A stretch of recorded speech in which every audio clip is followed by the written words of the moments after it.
I wanted to talk about Caleb Williams in this game more than anything. I think, again, whether you look at people want to lean to, is it more about the Packers collapse or is it more about Caleb Williams' comeback? It's 100% more about Caleb Williams. Caleb Williams, to me, has more upside than any young quarterback in this league. Caleb Williams has stuff that's elite stuff wired in him that you can't teach somebody, you can't coach somebody to have. Caleb Williams, when he throws two interceptions, when he has multiple turnovers in a game, this guy has as short of a memory as anybody. It does not affect him. And I always talk about on my college football podcast, that's the biggest thing that I look at in a quarterback. When everything's great, everything's great. When you throw two interceptions, you turn the ball over multiple times, are you able to come back from that? Are you able to have a short memory, or does that linger the entire game and make a bad situation even worse? This guy, Caleb Williams, you cannot count him out of any game, let alone have any game in the balance. When you look at Green Bay, you could have said, hey, maybe they could have ran the ball more with Josh Jacobs, take off a little more time. Josh Jacobs is a good back. I saw something in the second half. He had like maybe, I don't know, 6 carries for 8 yards, something like that. Could have been that. For me personally, it comes down to one thing. It comes down to your kicker. Your kicker left 7 points on the board. 90% of the time when your kicker leaves that many points on the board, you're not going to win the game. He makes his kicks, you win this game, it's a different outcome. I don't really go much more off the coaching standpoint. I think Caleb Williams made some incredible throws. And when you look at Caleb Williams, how he's wired, again, this is just the beginning of it. I don't want to go too far, but this is stuff flashes you see out of Michael Jordan, you see out of Tom Brady. You see no moment is too big for him. And at this young of an age, in his second year, when you talk about what he did in the regular season, the comebacks he had, that was one thing, and some of the greatest comebacks we've ever seen. But then when you look at on a different stage in the playoffs, and we talk about how many young quarterbacks can transform their game into the playoffs, and Caleb Williams comes out with one of the best comebacks we've ever seen in his first playoff game, this guy's wired differently. And when you look at, again, him missing throws, him missing easy throws, that's all going to come for him. Because when you have that 4th and 8, like you said, him making that jump man throw over 3 Packers defenders, 2 Rome Odunze in that moment, the amount of difficult throws he's able to make, it's going to be so easy for him throughout his career to improve on those easy throws with the amount of difficult throws and how he's able to make any throw on the field.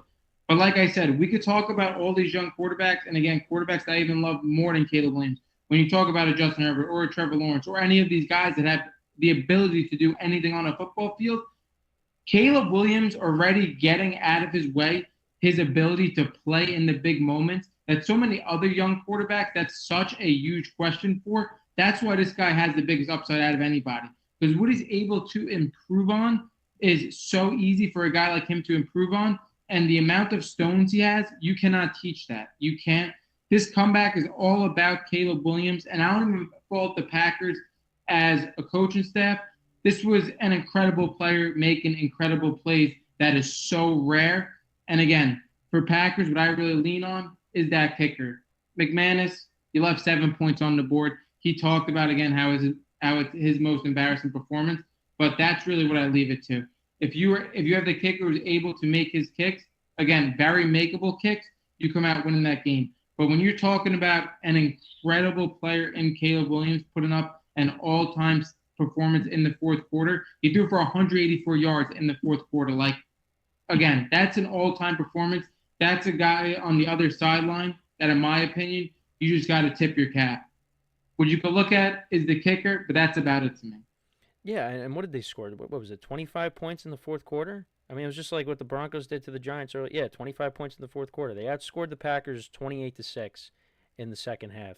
And the Packers missed a field goal right before the end of the first half. And also, they were fortunate because there were a couple times where, they fumbled the football, but they were able to jump back on it. So the Bears could have cashed in on that earlier because there was that one play where they had like the tackle eligible or an offensive lineman, whoever it was, a tackle guard, and he caught it, and then he fumbled, and the Bears almost jumped on it, but it went out of bounds, and you were like, okay, maybe you shouldn't have done that in a playoff game, but yeah, it's just for the Packers. I mean, for the last few years now, their ceiling has been the 7 seed, and a couple years ago they were the first 7 seed to knock off a 2 seed, but last year they played the Eagles, who eventually were the defending champs, and then this year, I mean, looked like they were going to win this game. They should have won this game. and they choked that away. And you got people calling for Matt LaFleur's job. I mean, with a collapse like that, I mean, yeah, it does make him look bad. But yeah, I mean, like you said, it's not all on him. Caleb Williams made some incredible plays.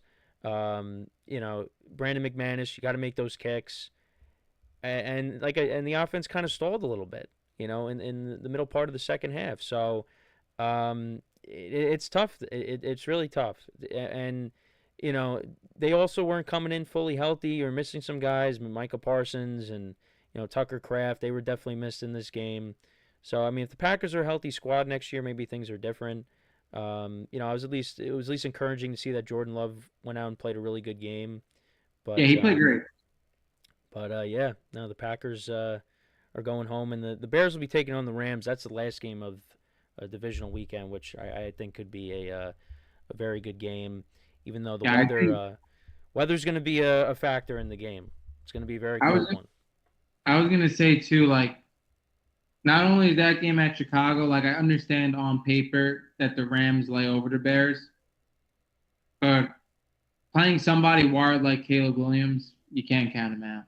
No, you can, and like I said to start off this show is like the Rams did win the game against the Panthers on Saturday, but I'm not encouraged by what I've seen from them recently. I mean, their defense is not as locked down as I thought it was. Like I said, Stafford's been a little shaky with the turnovers. Um, Puka Nacua is a monster. You're gonna have to stop him. Devontae Adams is just getting his feet wet, coming back from injury. He's gonna be part of more of the game plan. They're gonna have to rely. Both teams, at times are really gonna have to rely on their running game. In this game coming up with how the weather is shaping out to be. But the final game we have to get to, though, unless you have any more thoughts on Packers Bears. No, yeah, no. I pretty much like I said, I think the Rams should win that game. Roster wise, they lay over them, but like I said, if the ball's in Caleb Williams' hands, you can't count him out. But Yeah, yeah, I'm down to get in the Bills.